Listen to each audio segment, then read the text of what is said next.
22 साल की उम्र है यार, कुछ खास उम्र भी नहीं है और शायर बन चले आप।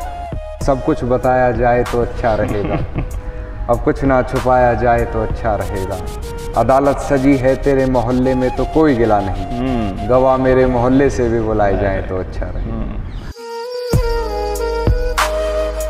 माना कि हम अदब से बात नहीं करते, पर ये मानो हम सबसे बात नहीं करते। ये नरम लहजा, ये प्यारी बातें तेरे लिए, हम इस लहजे में सबसे बात नहीं करते। कहना एक बात बताओ, ये दुनिया वाले शायरों को पागल क्यों समझते हैं, सनकी क्यों कहते हैं? भाई ज़्यादातर शायर प्यार या ब्रेकअप पे ही लिखते हैं, क्योंकि जब आप कोई शायरी करते हैं तो जिस हिसाब से आप उसको लिखते हैं ना, उसी हिसाब से आप अगर कन्वे करते हैं उस चीज़ को तो लगता है इसमें पागलपन है।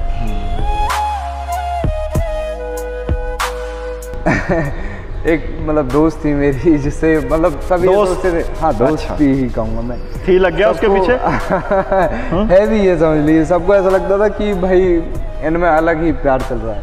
तो मैंने एक डायरी में एक चीज़ लिखी थी कि बागबान की गुलाब से दोस्ती थी, मतलब किसी नायाब से दोस्ती थी, सबके हिसाब से हम में प्यार था, बस उसके हिसाब से दोस्ती थी। क्या ना, एक बार मैं किसी से एक किस्सा सुन रहा था जी। जो लोग सड़कों के किनारे करतब करते हैं ना, वो रस्सी पे चलते हैं जी।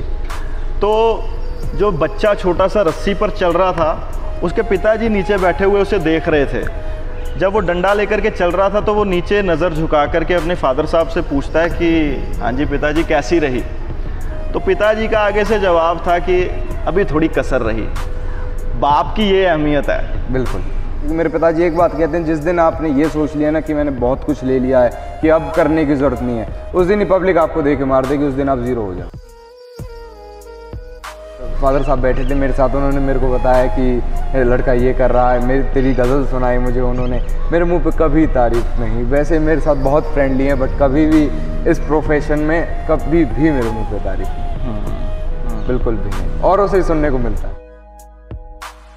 और ये मैं तो कहूँगा स्टेज फियर होना भी चाहिए हर किसी के, उसमें दिमाग और पैर आपके सही जगह रखेगा। अगर आपके अंदर डर नहीं है ना, आप फ्लो में कुछ भी बोलते हैं, आप ज़रूर रखिए।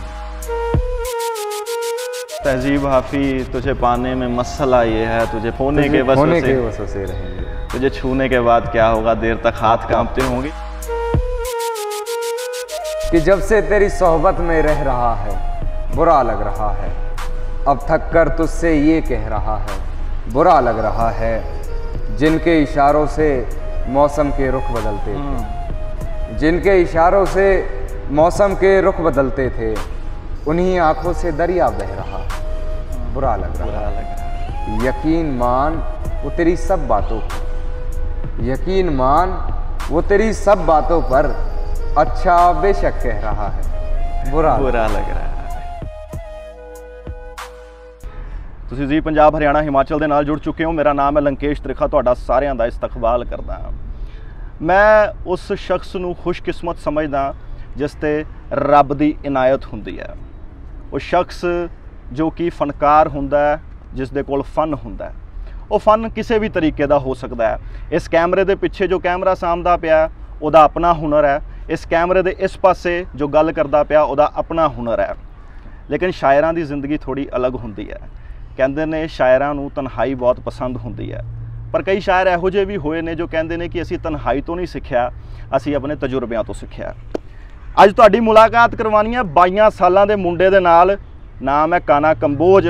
ते किसी शायर ने यह भी कहा सीगा कि तेरे शायर ने धूम मचा रखी है। काना कंबोज साडे नाल ने। काना कंबोज दी जदों भी तुसीं यूट्यूब ते जाके वीडियोज़ देखोगे तो 10-10 मिलियन लोगों ने काना दी वीडियोज़ ते जाके व्यूज़ दिते ने, कमेंट किए ने, काना नू पसंद किया। काना बहुत बहुत स्वागत है तुहाडा। सबसे पहले तो धन्यवाद नीलेश भाई आपका, और आपके इस चैनल का जी का, जिसने मुझे इस लायक समझा कि मैं इस चैनल पे आ सकूं, अपना इंटरव्यू दे सकूं, कि बातचीत कर सकूं आपसे, तो शुक्रिया आपका सबसे पहले।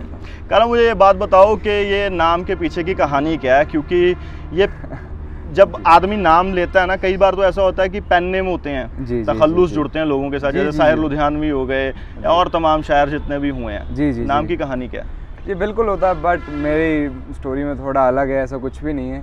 क्योंकि जब मेरा बर्थ हुआ था तो वो जन्माष्टमी के दिन हुआ था, 14 अगस्त 1999। सो मेरी मम्मी ने रखा था ये नाम प्यार से कि कान्हा जन्माष्टमी के दिन हुआ है, इसलिए कान्हा नाम रखा उन्होंने। तो नाम से कुछ ऐसा फ़र्क पड़ता नहीं है, क्योंकि आजकल बहुत सारे देखने को भी मिलेंगे आपको, नाम तेज़ है कामचोर, नाम प्रथम है आ रहे 49%। तो नाम से रिलेट नहीं करता, ऐसा कुछ भी स्टोरी नहीं है कि मेरा तकल्लुफ़ है या फिर मेरा पेन नेम है, ऐसा कुछ भी नहीं है कि माँ बाप ने रखा वही चल रहा है। शायरी एक एडिक्शन है जी। शायरी जिसको शायरी की तलब हो जाती है तो वो फिर तमाम उम्र जितनी भी उसकी गुजरती है वो शायरों की महफिलों में गुजरती है या फिर मुशायरों में जाकर के वो माइक संभालते हैं जी। 22 साल की उम्र है यार, कुछ खास उम्र भी नहीं है और शायर बन चले आप। जी जी जी, ऐसे ही मैं एक क्या कहूँ मैं नरेश भाई कि एक पैशन होता है, एक जुनून होता है कि आपके या तो फैमिली बैकग्राउंड को, ऐसा मेरे पिताजी लिखते थे, मैं उनको सुनता था, और इमरान प्रतापगढ़ी साहब हैं, मैं उनकी गज़ल सुनी सबसे पहले, वो नहाना तेरा पानी में। अच्छे से वो मैं 2 लाइन ही कहूँगा कि वो नहाना तेरा पानी में, वो समाना तेरा पानी में, बहुत अच्छी गज़ल आप सुनिएगा यूट्यूब पे। तो मैंने वो सुन के मैंने गुनगुनाना शुरू किया, सबको सुनाना शुरू किया कि सुनने का ही शौक़ था, लिखने का कोई इतना मतलब नॉलेज नहीं थी लिखने की, कैसे लिखा जाता है, क्यों 8-9 की बात है, स्कूल में थे उस टाइम, तो इसे सुनाता था मैं औरों को, सुन के इमरान प्रताप। 8th और 9th में आप लोगों को ये सुनाते थे इमरान प्रतापगढ़ी की गज़ल? जी, अपनी कह के कि मैंने लिखी है। जी अच्छा। मैंने लिखी है। सो उसके बाद क्या हुआ, एक मेरे भाई हैं मोहित भाई, वो भी शौक़ रखते हैं लिखने का भी, सुनने का, बहुत शायरों को सुनते हैं वो, जॉन एलिया साहब को बहुत बड़े फ़ैन हैं उनके वो। तो फिर क्या हुआ, मैंने उनको सुनाई है कि मैंने ये लिखा है देखो, तो उन्होंने कहा अच्छा है, बट ये इमरान प्रतापगढ़ी साहब नज़दीक आती जा रही हो, दूर होने का इरादा कर लिया क्या? जी जी जी।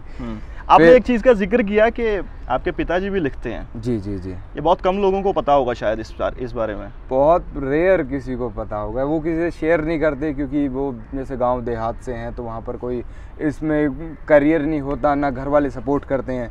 मेरे तो पिताजी बहुत सपोर्ट करते हैं मेरे को कि भाई कर तू जो तेरे मन में है, और जब कहीं से आने लगती है, अच्छाई मिलने लगती है, तारीफ सुनने को मिलती है, तो उन्हें भी अच्छा लगता है। आपने इमरान प्रतापगढ़ी का तो जिक्र किया जी, और अगर आप पिताजी का लिखा कुछ नहीं सुनाएंगे तो बात अधूरी लगती है। जी जी बिल्कुल बिल्कुल। तो वो ऐसे है कि वो जब जॉब करते थे ना, स्टार्टिंग में जब स्ट्रगल कर रहे थे, तो ये बता रहे थे कि मेरे पास एक ही लोअर था, तो क्या हुआ कि लोअर की इलास्टिक ढीली हो गई, तो उनके जो जूतों में फीते थे वो निकाल के उन्होंने यहाँ पर बांध लिया। अच्छा। उसको जूतों में से फीते निकाल के, तो उन्होंने ये लिखा था कि खुशियों की बरसात लेने निकला था, वक्त गम की छींटे दे गया। खुशियों की बरसात लेने निकला था, वक्त गम की छींटे दे गया, और क्या इबादत करूं तेरी खुदा में, आज वक्त मेरे जूतों से फीते ले गया। तो ये ऐसे बहुत टचिंग थी मेरे लिए, और ये शुरुआत भी थी एक तरह से मेरे करियर की, ये समझ लीजिए।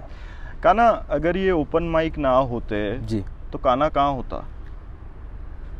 कान्हा जब भी शायरी कर रहा होता जी, कहीं ना कहीं तो कर ही रहा होता, या स्ट्रगल ही कर रहा होता कुछ भी। और मैं अब भी नहीं कहता कि मैंने बहुत कुछ ले लिया, क्योंकि मेरे पिताजी एक बात कहते हैं, जिस दिन आपने ये सोच लिया ना कि मैंने बहुत कुछ ले लिया है, कि अब करने की ज़रूरत नहीं है, उस दिन ही पब्लिक आपको दे के मार देगी, उस दिन आप ज़ीरो हो जाओगे। तो लगे रहो जिस काम में कर रहे हैं, जब भी कुछ भी आपको तारीफ़ भी सुनने को मिले तो आप ये समझो नहीं अभी मेरे को और करना है, अब मैं इससे और अच्छा कर सकता हूँ, और अच्छा कर सकता हूँ। होता कान्हा कभी ऐसे, क्योंकि कई बार जब शोहरत मिलती है जी, तो ये एक नेचुरल सी बात है, कुदरती तौर पे ये चीज़ें जो होती हैं इंसान के दिमाग में बदलाव लेकर के आती हैं। कुछ हुआ कभी ऐसा कि नहीं यार गलत ट्रैक पे जा रहा हूँ, वापस आ जाना चाहिए? एक्चुअली क्या है, कभी कभी हो जाता है मेरे साथ भी, कभी कभी होता है, उसके बाद क्या होता है, संभलता कैसे है कान्हा? अच्छा जी, ऐसा है कि भाई गाइडेंस होती है, जो आपके परिवार ने सिखाया है, आपके पेरेंट्स ने जो आपको सिखाया है, और जो आप देखते हैं कि औरों को देख के सीखते हैं आप कि ये सही कर रहा है, गलत कर रहा है, उससे भी आप सीखने को मिलता है बहुत चीज़, कि आप किसी को नोटिस कर रहे हैं, और जैसे कोई भी और शायर है वो कैसे बिहेव कर रहा है औरों के साथ, वो चीज़ भी आप नोटिस करते हैं, जिसको आप फॉलो करते हैं। मैं देखता हूँ कुमार विश्वास साहब किस हिसाब से बात करते हैं, मैं उनसे मुलाकात भी हुई है मेरी, किस तरह से उन्होंने मेरे को ट्रीट किया, कितने अच्छे से वो मेरे से बात करी, उन्होंने मेरे से सुना, मेरे हालचाल लिए। तो मैं ये चीज़ नोट करी, मेरे को भी ऐसे ही बिहेव करना चाहिए। वो इतने ऊपर लेवल पे हैं और मैं तो कुछ भी नहीं, मतलब कौन सी गज़ल सुनाई थी कुमार विश्वास साहब को? मैंने सुनाई थी कि क्या कहते हैं कि सब कुछ बताया जाए तो अच्छा रहेगा, अब कुछ ना छुपाया जाए तो अच्छा रहेगा, अदालत सजी है तेरे मोहल्ले में तो कोई गिला नहीं, गवाह मेरे मोहल्ले से भी बुलाए जाए तो अच्छा रहे। ये सुना है। दाद मिली फिर उसके बाद? जी बिल्कुल, बहुत तारीफ मिली। और वो उनका एक खुद का स्टूडियो है, केवी स्टूडियो, वो कह रहे थे कि रिकॉर्ड करेंगे कभी यहाँ पर। लॉकडाउन लग गया, उसके बाद कोई मुलाकात राब्ता हो नहीं पाया, और जब भी होगा ज़रूर काम करेंगे सर के साथ। क्या नाम, मैं अक्सर यूट्यूब पे चीज़ें देखता हूँ, तहजीब हाफी, तुझे पाने में मसला ये है, तुझे खोने के वसवसे रहेंगे, तुझे छूने के बाद क्या होगा, देर तक हाथ कांपते होंगे। ये पाकिस्तान के शायर भी वो भी मकबूल हो रहे हैं हमारे यहाँ पे। क्या समझते हो, कारण क्या है? कारण जी, शेर का क्या होता है, एक तो होता है जी अपना और दूसरे का, एक होता है रिलेटेबल नॉन रिलेटेबल। जो आप रिलेट कर पाए ना, ये असल ज़िंदगी में जो चीज़ें होती हैं, अगर आप वास्तविक जीवन पे कुछ लिखेंगे तो वो अगला आदमी ज़रूर रिलेट करेगा, यार ये तो मेरे लिए है, ये तो मेरे लिए लिखा गया है, यार ये तो मेरे साथ हुआ है, चाहे ना भी हुआ हो आप उसकी फीलिंग लेने लगते हो। तो वही चीज़ है तहजीब हाफी के साथ, और मैं तो बहुत डाई हार्ट फैन हूँ उनका। का ना ये मिसकंसेप्शन है या ये हकीकत है जी कि शायर की ज़िंदगी में जब तक कुछ बड़े इम्तिहानों से वो नहीं गुज़रता तब तक वो लिख नहीं पाता, उसके जहन में वो ख्याल पैदा नहीं होते। क्या सोच है इसके बारे में आपकी?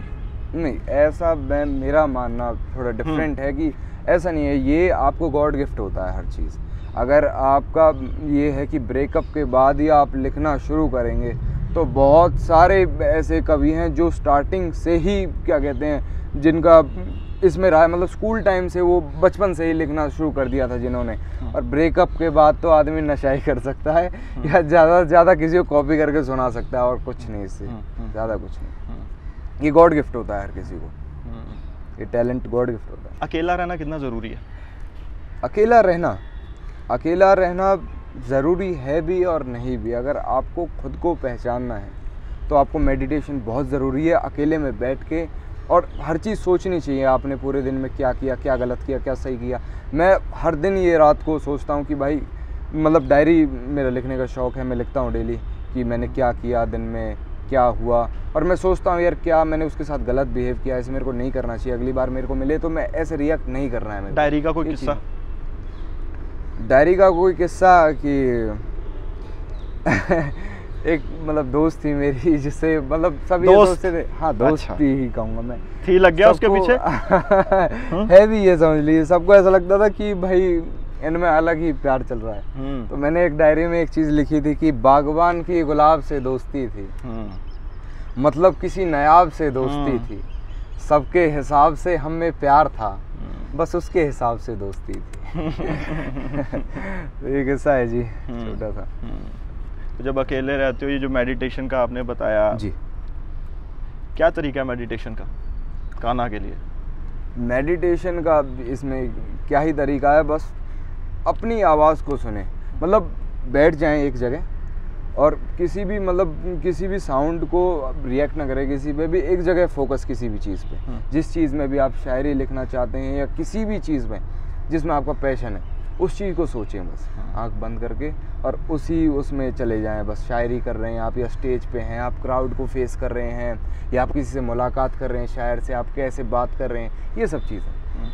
कहना, एक बात बताओ जी, ये दुनिया वाले शायरों को पागल क्यों समझते हैं, सनकी क्यों कहते हैं? पागल क्यों कहती है जी? कभी सुनने को मिला कि यार क्या करता रहता है? ये शायर को इसलिए भी पागल कह सकते हैं कि भाई ज़्यादातर शायर प्यार या ब्रेकअप पे ही लिखते हैं, इसी हिसाब से भी उन्होंने एक मेंटलिटी बना रखी है, ये पागल ही है, इस पे और कुछ कर ही नहीं सकता, ये शायरी कर सकते हैं बस।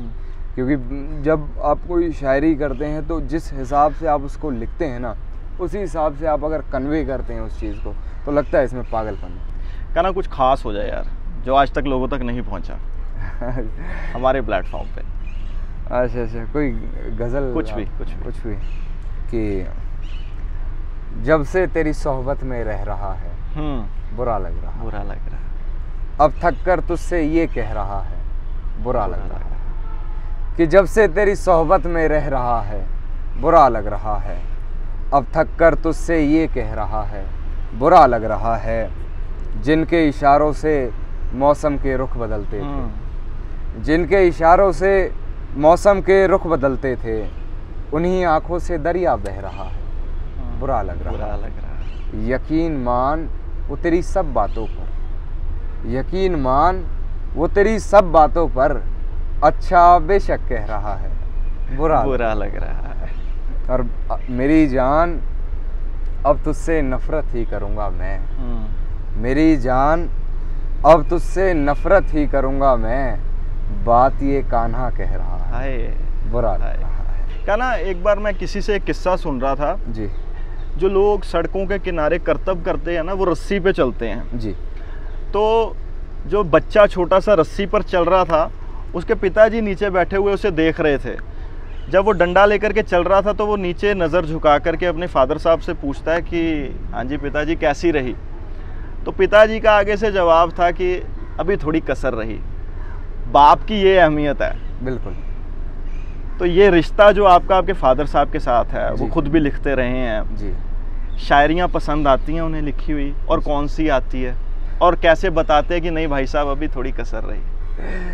उन्हें पसंद तो जी सारी आती हैं बिल्कुल, और कभी भी वो मेरे मुंह पे तारीफ नहीं करते मेरी। नहीं करते तो कहाँ करते हैं? मैं और उसे सुनता हूँ कि फादर साहब बैठे थे मेरे साथ, उन्होंने मेरे को बताया कि लड़का ये कर रहा है, मेरी तेरी गज़ल सुनाई मुझे उन्होंने, मेरे मुंह पे कभी तारीफ नहीं। वैसे मेरे साथ बहुत फ्रेंडली हैं, बट कभी भी इस प्रोफेशन में कभी भी मेरे मुंह पे तारीफ नहीं, बिल्कुल भी नहीं। और उसे सुनने को मिलता है, गज़ल सुनाते भी हैं, और मेरे सामने भी अपनी कभी शायरी ऐसे नहीं, मैंने भी दूसरों से ही सुना। और वो डायरी लिखते थे, उन्हें भी शौक था, मैंने डायरी में पढ़ी उनकी भी, और ये शायरी जो है। अच्छा, डायरी जो पढ़ रहे थे उनकी, वैसे तो पढ़नी नहीं चाहिए, बहुत तमाम जज्बात उसमें छुपे होते हैं। उन्होंने बहुत सारी डायरी लिखी थी, आधी तो मम्मी ने फाड़ के फेंकी है, वो क्या क्या लिख रखा है। और फाड़ने की वजह भी वो नहीं पता होगा। मेरा उससे अभी ताल्लुक हुआ नहीं किस बात से फाड़ी है वो। किस दिन बैठूंगा पूछूंगा, फिर अगले इंटरव्यू में बताऊंगा कि क्या था उसमें। तो नहीं, जब पन्ने पलटे जा रहे थे, एक तो आपने सुनाई, और किसी ऐसी गज़ल ने, कोई ऐसी नज़म ने, कोई ऐसे शेर ने सोचने पे मजबूर किया कि मेरे फादर साहब ने जब ये चीज़ लिखी तो क्या कैफियत रही होगी। जी जी जी जी जी जी। मैं सबसे ज़्यादा हिट तो मेरे को यही शेर करा जो उन्होंने करा, क्योंकि ये हकीकत उन्होंने लिख भी रखी थी ऊपर। पहले किस्सा लिख रखा था कि मेरे साथ क्या हुआ।